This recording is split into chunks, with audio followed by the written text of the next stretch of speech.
Late last year, when you guys decided that you were going to retire from competitive rowing, so can you tell me just a little bit about that decision and what you were most focused on? Because I guess it was just a couple months later that you put together Winklevoss Capital officially, right?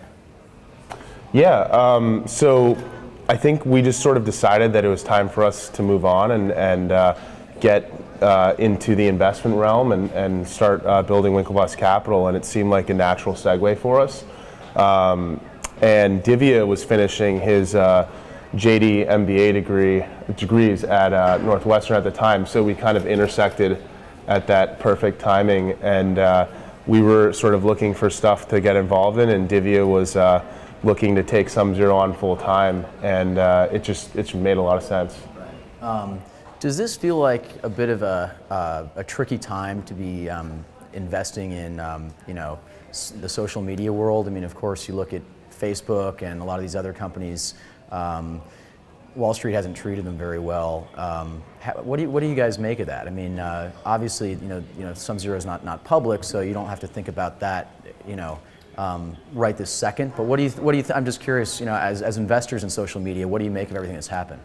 We don't really view it so much as a social media investment, but more of a financial technology company that's really changing the way things are done and tapping a set of research that doesn't really exist. I mean, there's no other place in the world where you can access this type of research. So we kind of look at it as more of a company that's disrupting and really sort of creating this new area of research and transparency and accessibility. So that's kind of the way we've looked at it, not so much as let's try and invest in a social media website. Right. Yeah, John, just to add to that, I mean, when I started SumZero and Alp and I created it, we weren't looking to start a social media company. Right. It was really kind of how do we create a new research industry that doesn't exist today. Yeah. To speak to what that uses Web 2.0 social media. It occurred to us that social media and social networking just happened to be the best way